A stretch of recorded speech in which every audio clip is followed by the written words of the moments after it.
오늘 하나님 주시는 말씀 같이 보겠습니다. 창세기 36장 31절에서 43절까지 말씀입니다.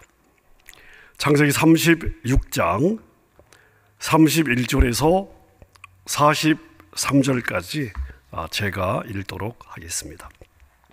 31절 제가 읽겠습니다. 이스라엘 자손을 다스리는 왕이 있기 전에 에돔 땅을 다스리던 왕들은 이러하니라.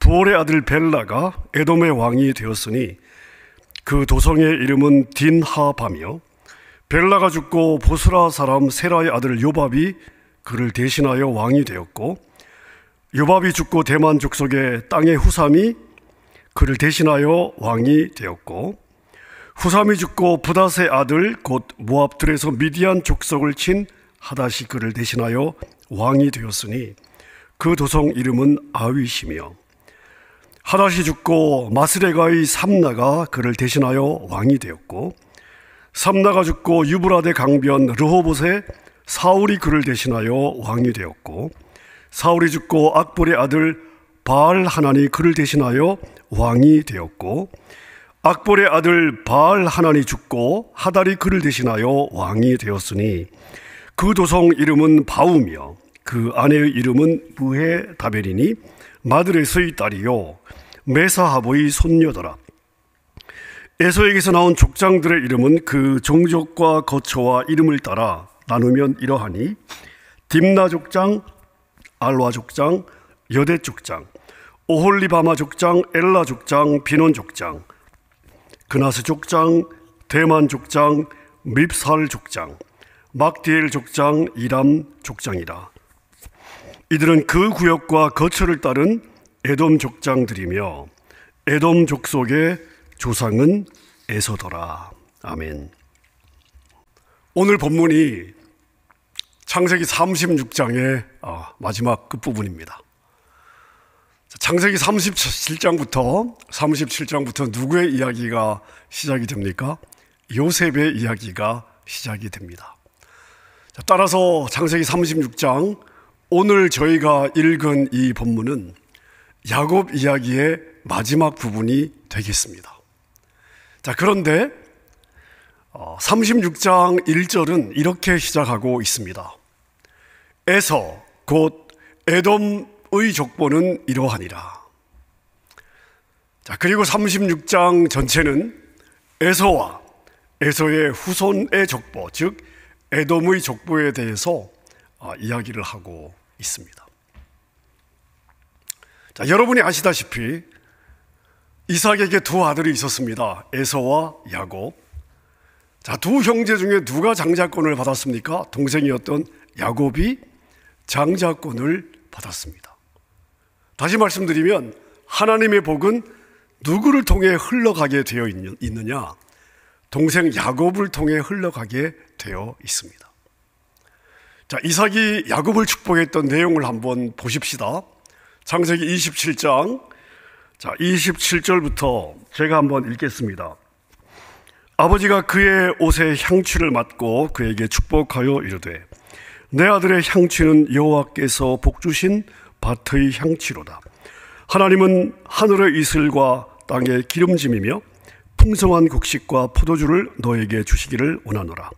만민이 너를 섬기고 열국이 너에게 굴복하리니 내가 형제들의 주가 되고 내 어머니의 아들들이 너에게 굴복하며 너를 저주하는 자는 저주를 받고 너를 축복하는 자는 복받기를 원하노라. 야곱은 장자의 복을 받으면서 이삭으로부터 이런 축복의 내용을 받았습니다. 그러면 에서의 경우는 어떻습니까? 38절부터 제가 한번 읽어보겠습니다. 에서가 아버지에게 이르되, 내 아버지여, 아버지가 빌 복이 이 하나뿐이리이까 내 아버지여 내게 축복하소서, 내게도 그리하소서 하고 소리를 높여 우니, 그 아버지 이삭이 그에게 대답하여 이르되, 너의 주소는 땅의 기름짐에서 멀고 내리는 하늘 이슬에서 멀 것이며 너는 칼을 믿고 생활하겠고 내 아우를 섬길 것이며 내가 매임을 벗을 때에는 그 멍에를 내 목에서 떨쳐버리리라 하였더라. 아버지 이삭이 야곱에게 선포했던 복의 내용과 에서에게 선포했던 복의 내용이 너무나 차이가 나지 않습니까? 축복의 내용으로만 놓고 보면 야곱하고 에서가 받은 축복은 비교가 되지 않습니다. 자, 그러니까 이 축복을 우리가 토대로 야곱의 삶과 에서의 삶을 짐작해 본다면 야곱은 에서보다 훨씬 잘 살아야 했습니다. 자, 그런데 오늘 창세기 36장을 오늘 우리가 읽은 이 마지막 에돔의 족보, 에서와 에서의 후손들의 족보를 자세히 보시면요, 에서를 비롯한 에서의 후손들은 다 부자였습니다. 세상적으로 볼 때 대단한 인물들이 나왔습니다. 많은 족장들과 왕들이 에서의 후손에서 나왔습니다. 자, 야곱이 밧단 아람에서 외삼촌의 종노릇을 하고 있을 때 에서는 어떻게 살았습니까? 세일산에서 엄청난 부를 축적했습니다. 자, 에서가 동생 야곱을 만나러 올 때 데리고 나온 병사가 400명이었습니다. 여러분, 이것은요, 무엇을 말해주는 것입니까? 에서가 그 당시에 어마어마한 부자였고 힘을 가지고 있었다. 이것을 우리에게 보여주는 것입니다. 뿐만 아니라 야곱의 후손들이 애굽에서 400년 동안 종노릇을 하고 있을 때에 에서와 에서의 후손들은 에돔 땅에 왕국을 세우고 오늘 우리가 읽은 것처럼 8대에 걸쳐서 왕으로 지내고 있습니다. 자, 그러니까 야곱과 야곱의 후손보다 에서와 에서의 후손들이 이 세상에서 훨씬 더 잘되고 형통한 삶을 살았다. 자, 그래서 우리가 이 에서의 족보를 보면서요, 우리는 이런 질문을 던지게 됩니다. 아니, 그럼 도대체 하나님이 주시는 복이 뭐냐? 무엇이 복이냐? 하나님께서 자기 백성들에게 복을 선포해 주셨는데, 그럼 하나님이 자기 백성들에게 주시는 참된 복이란 무엇이냐? 우리는 에서의 족보를 보면서 야곱과 야곱의 후손들의 삶을 비교하게 되면서 이런 질문을 우리가 던지게 되는 것입니다. 자, 여러분, 이 주제는요, 오늘날 우리가 신앙생활 하면서도 던지게 되는 아주 근본적인 질문 중에 하나입니다. 하나님의 자녀입니다. 그럼에도 불구하고 이 땅 가운데서 힘들게 살아가는 사람들이, 성도들이 너무나 많이 있습니다. 자, 그런데 하나님도 몰라요. 하나님을 믿지도 않습니다. 자, 그런 세상 사람들을 보면 어려움이 없는 것 같습니다. 어려움도 없는 것 같고 하는 일마다 너무나 잘 되는 것 같습니다. 자, 그러면 우리는 이런 상황들을 어떻게 해석해야 되겠습니까? 시편 73편을 보면 시편 기자도 우리와 동일한 질문을 던졌던 것을 볼 수 있습니다. 자기 주변에 악한 사람들이 있는데 그 사람들은 하는 일마다 너무 잘 되는 것입니다. 그래서 그런 것들을 볼 때마다 막 믿음이 마구마구 흔들렸습니다. 마음이 힘들었습니다. 자, 이 시편 73편은 아삽의 시라고 되어 있는데, 자, 몇 구절을 한번 읽어보도록 하겠습니다. 2절부터 제가 몇 구절을 읽겠습니다. 나는 거의 넘어질 뻔하였고 나의 걸음이 미끄러질 뻔하였으니 이는 내가 악인의 형통함을 보고 오만한 자를 질투하였음이라. 그들은 죽을 때에도 고통이 없고 그 힘이 강건하며 사람들이 당하는 고난이 그들에게는 없고 사람들이 당하는 재앙도 그들에게는 없나니 볼지어다. 이들은 악인이라도 항상 평안하고 재물은 더욱 불어나는도다. 자, 시인의 마음이 힘든 이유가 뭐냐면요, 그래요, 믿지 않는 사람들이 잘 돼요. 믿는 사람들이 더 잘 되면 되지 않습니까? 근데 믿는 사람들의 상황을 보니까 너무 지질이 더 힘든 겁니다. 특별히 이 하나님을 믿는 지금 이 시인이 자기의 상황을 보니까 어떤 상황인가 하면, 자, 73편 13절부터 제가 계속해서 읽겠습니다. 내가 내 마음을 깨끗하게 하며 내 손을 씻어 무죄하다 한 것이 실로 헛되도다. 자기는 정직하고 깨끗하게 살았다는 것입니다. 근데 아무 소용이 없더라는 거예요. 14절을 보십시오. 나는 그렇게 살았지만 나는 종일 재난을 당하며 아침마다 징벌을 받았도다. 그것이 나에게 심한 고통이 되었다라고 시편 기자가 기록을 하고 있습니다. 여러분 그렇지 않겠습니까? 잔머리 굴리고 악한 일을 하고 힘없는 사람들을 밟고 사는 사람들은 너무나 잘 되는 것 같고요. 정직하고 깨끗하고 순결하고 주님 앞에서 늘 나는 바르게 살려고 하는데 세상에 온갖 재난이 나에게 닥치는 것 같습니다. 여러분 당연히 마음이 힘들지 않겠습니까? 지금 시편 기자의 마음이 그랬습니다. 그것이 나에게 심한 고통이 되었다. 자, 그런데 이 시인에게 어느 날 깨달음이 왔습니다. 자, 17절부터 제가 몇 구절 계속해서 읽습니다. 하나님의 성소에 들어갈 때에야 그들의 종말을 내가 깨달았나이다. 주께서 참으로 그들을 미끄러운 곳에 두시며 파멸에 던지시니 그들이 어찌하여 그리 갑자기 황폐되었는가 놀랄 정도로 그들은 전멸하였나이다. 자, 어느 날 이 시인이 하나님의 성전에 들어가면서요, 하나님의 임재 앞에서 깨닫습니다. 이 상황이 해석되기 시작합니다.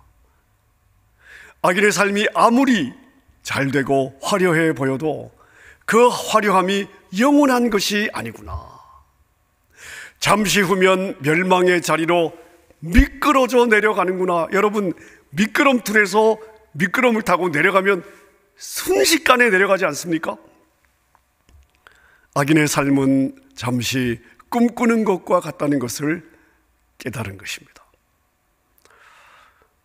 자, 우리가 하박국 선지서를 읽어보면 하박국 선지자도 이 시편 기자 아삽과 동일한 질문을 던졌던 것을 볼 수 있습니다. 자, 1장 13절 제가 읽겠습니다.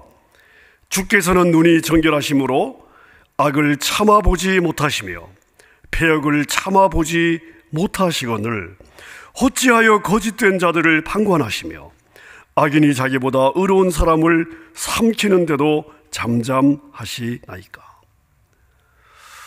자, 악인들이 득세합니다. 떵떵거리면서 살아갑니다.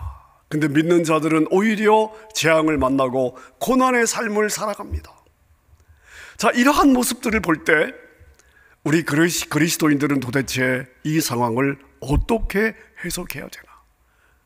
어떤 마음으로 우리는 이 상황들을 살아가야 하나? 자, 그래서 마음의 이 어려움들을, 이해가 되지 않는 이러한 상황들을 하박국 선지자는 하나님께 질문을 던졌습니다.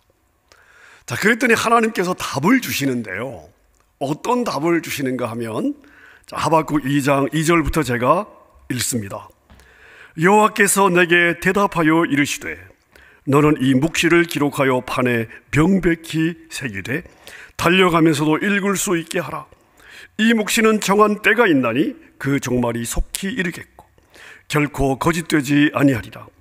비록 더딜지라도 기다리라. 지체되지 않고 반드시 응하리라. 보라, 그의 마음은 교만하며 그 속에서 정직하지 못하나 의인은 그의 믿음으로 말미암아 살리라 라고 하나님께서 대답을 하셨습니다. 자, 여러분, 하나님이 주신 대답을 요약하면 이렇습니다. 내가 믿는 너희들에게 준 약속이 비록 더딜지라도 기다려라. 지체되지 않고 반드시 응할 것이다. 믿지 않는 자들이 잘 되는 것 같아서 그들의 마음이 교만하지만 의인은 오직 무엇으로 말미암아 살아야 되냐 하면 의인은, 내 백성은 믿음으로 말미암아 살아야 된다. 자, 이게 하나님의 대답이었습니다. 자, 여러분, 이게 무슨 의미일까요? 자, 땅에서 보이는 삶은 믿는 자들이 형편없이 당하고 그리고 밟히는 삶을 사는 것 같이 보여도 자기 백성들을 향한 하나님의 이 축복의 약속은 반드시 이루어진다. 지체하지 않고 이루어질 것이다. 더디 오는 것 같지만 반드시 이루어질 것이다. 그러므로 너희는 이 하나님의 약속이 반드시 이루어질 것을 믿고 그 믿음을 붙잡고 살아야 한다. 자, 여러분, 이것을 에서와 야곱의 삶에 한번 적용해서 생각을 해봐야 되겠습니다. 자, 이삭이 에서에게 이런 예언을 했죠. 너는 칼을 믿고 생활하겠고 너의 아우를 섬길 것이다. 즉, 에서는 야곱을 섬기는 종이 될 것입니다. 자, 이게 하나님의 예언이에요. 하나님이 선포하신 예언입니다. 근데 역사를 보면요, 조금 전에도 우리가 창세기 36장 뒷부분을 읽었지만 에서의 자녀들이 야곱의 자녀들보다 사실 훨씬 더 잘 되는 것 같습니다. 그리고 야곱의 자녀들이 에서의 자녀들에 의해서 지배를 받은 때도 있습니다. 자, 그럼에도 불구하고 야곱과 야곱의 후손들은 무엇을 믿고 살아야 하는가 하면 하나님이 이삭을 통해서 선포한 이 예언의 말씀, 야곱을 향한 축복의 말씀, 에서를 향한 그 예언의 말씀, 그 하나님의 약속은 언젠가, 우리가 시점은 몰라요, 그러나 반드시 이루어진다는 것을 믿고 살아야 된다. 아멘입니까? 오직 의인은 믿음으로 말미암아 살리라.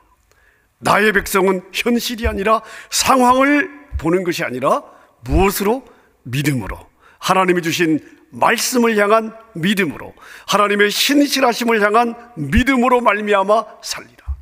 여러분, 이것이 이러한 상황에서 질문을 던지는 하나님의 백성들에게 주시는 하나님의 답입니다. 이것이 우리가 살아내야 할 삶이 되는 것입니다. 자, 실제로 이스라엘의 역사에서 에서와 야곱을 향한 하나님의 축복이, 하나님의 예언이 어떻게 성취되는지 우리가 볼 필요가 있습니다. 자, 사무엘하 8장 13절 14절을 제가 한번 읽어보겠습니다.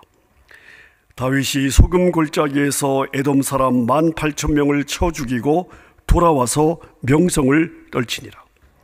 다윗이 에돔에 수비대를 두되 온 에돔에 수비대를 두니 에돔 사람이 다 다윗의 종이 되니라. 다윗이 어디로 가든지 여호와께서 이기게 하셨더라. 자, 다윗 왕은 어떤 사람입니까? 구약에서 메시아를 상징하는 인물입니다. 자, 야곱과 에서에게 주었던 그 예언이 야곱과 에서의 그 당대에서는 이 약속이 이루어지지 않는 것 같았습니다. 하지만 결국 세월이 흘러 역사 속에서 다윗 왕 때에 이르러 에돔은 완전하게 이스라엘의 종이 되죠. 하나님의 약속은 성취되었습니다. 자, 물론 눈에 보이는 상황에서 그 당시에 에서의 삶의 풍요와 힘을 허락하시고 야곱의 삶의 핍박과 가난을 허락하셨습니다. 자, 그럼에도 불구하고 하나님의 언약은, 하나님의 예언은, 하나님의 약속은 역사가 흘러가면서 결국 완전하게 다 이루어졌습니다. 제가 여러분에게 역사 의식에 대해서 많이 강조하지 않습니까?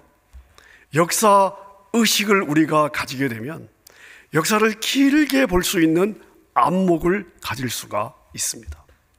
따라서 여러분, 우리가 현실이 아닌 믿음으로 살기 위해서 이 역사의식이 반드시 필요한데 완전한 성취가 이루어지지 않은 때를 살아갈 때에도 우리가 이 약속을 기대하며 살아낼 수 있습니다. 여러분, 이것이 가능하게 만드는 것이 무엇이냐? 바로 믿음입니다. 상황이 그러하지 않아 보일 때 하나님은 반드시 약속을 이루실 것을 믿는 것입니다. 지금 당장 그 하나님의 약속이 내 눈앞에서 이루어지지 않는다 할지라도 하나님이 정하신 때 하나님은 한 번 하신 약속은 반드시 이루신다는 것을 믿고 나는 그 믿음의 성취를 기대하며 오늘을 살아가는 것입니다. 여러분, 이것이 바로 의인의 삶이고 하나님의 백성들의 삶인 것입니다. 자, 마찬가지로 우리 성도들의 삶도 이 땅에서 우리가 이해할 수 없는 고난과 어려움들을 지나갈 수 있습니다. 오히려 예수를 모르는 세상 사람들이 더 행복해 보이고 더 힘을 발휘하는 것처럼 보일 때 우리의 마음이 분명히 낙심될 때가 있습니다. 자, 그런데 이때 하나님은 우리에게 무엇을 기대하실까요? 의인은 믿음으로 말미암아 살리라 대답하셨던 하나님은 우리에게 무엇을 기대하실까요? 하나님의 백성들이 어떤 상황에서도 하나님의 약속을 신뢰하며 살고 있구나. 하나님은 온 천하 앞에서 믿음으로 사는 자기의 백성들을 자랑하고 싶으신 것입니다. 따라서 이해할 수 없는 상황 속에서도 우리는 믿음으로 살아내는 것을 세상에게 보여주어야 되는 것입니다. 하나님이 우리를 마음껏 자랑할 수 있는 삶을 우리가 살아낼 수 있어야 되는 것입니다. 여러분, 이것이 하나님의 은혜로 참복이 무엇이냐에 눈이 뜨여진 우리가 가져야 될 삶의 자세가 되는 것입니다.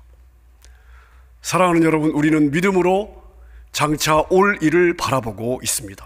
우리는 알고 있습니다. 보고 있습니다. 우리는 미래를 보고 있습니다. 역사가 어떤 방향으로 진행되고 있는지를 우리는 알고 있고 역사의 끝이 어떻게 끝날 것인지를 우리는 알고 있습니다. 그렇게 우리는 미래를 보고 있기 때문에 현재의 상황에 굴복하거나 좌절해서는 안 되는 것입니다.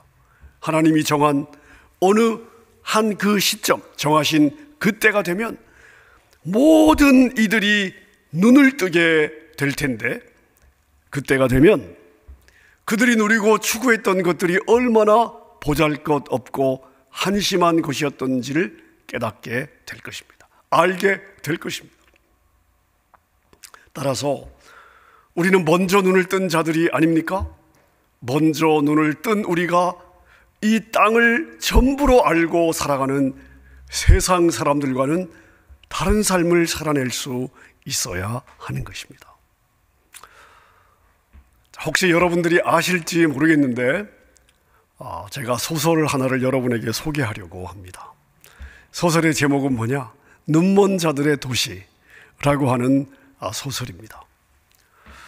자, 이 소설은요, 어떤 도시의 시민들이 어떤 도시가 있었는데 그 도시에 사람의 눈을 멀게 하는 바이러스가 침투했습니다.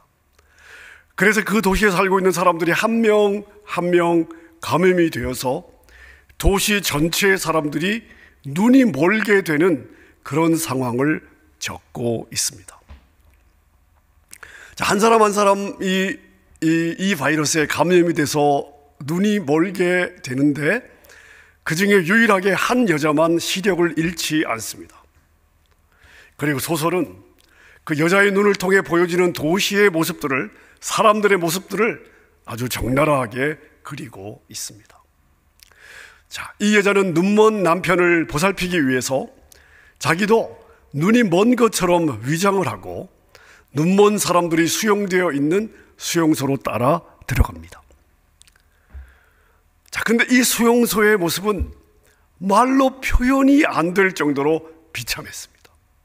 모든 사람들이 보지 못하기 때문에 당연히 더럽겠죠, 불결하겠죠, 지저분한 것은 말할 것도 없고 옷도 하나도 걸치지 않고 다닙니다. 부끄러움도 없습니다. 도덕과 윤리도 다 상실되어 갑니다. 자, 여러분, 모든 사람들이 보지 못하는 세상에서 가장 큰 힘을 발휘하는 사람은 누구일까요? 자, 원래부터 눈이 멀었던 사람입니다. 이 사람은 안 보이는 생활에 익숙하기 때문에 맹인용 지팡이 하나로 마치 눈을 뜬 사람처럼 그 수용소를 활보하고 다닙니다.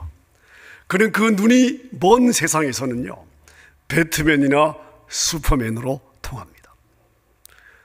자, 악의 세상에서는 악한 세상에 익숙한 자가 더 유리한 삶을 살게 된다는 것을 상징적으로 보여주고 있습니다.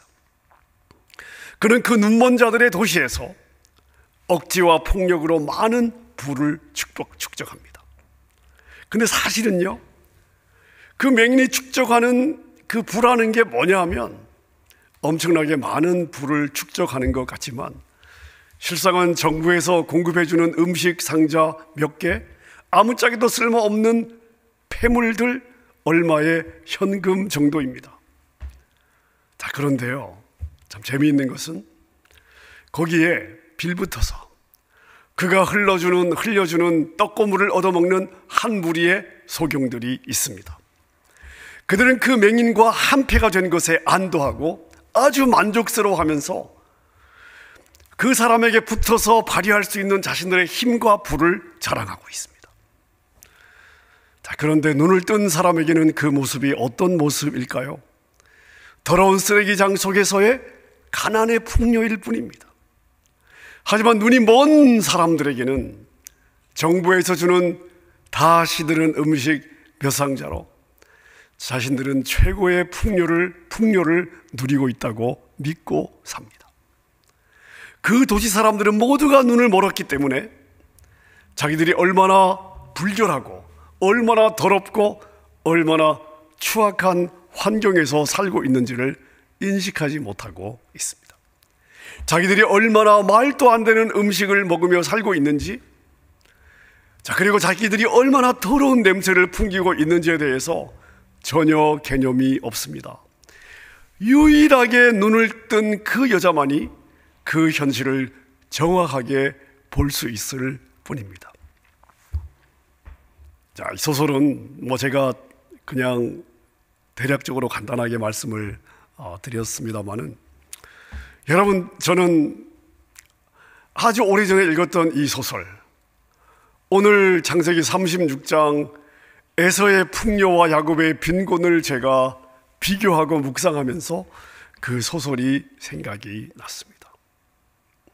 하늘의 풍요 앞에서 이 세상의 풍요는 눈먼 자들의 세상에서 자랑하는 그런 풍요와 같다는 생각이 들었습니다. 우리 성도들의 참된 복은 하늘의 부요하심에 있습니다. 성도들의 참된 안식은 하늘의 안식을 말하는 것입니다. 물론 세상의 물질적 풍요가 주는 편안함과 포만감이 다 나쁜 것은 아닙니다.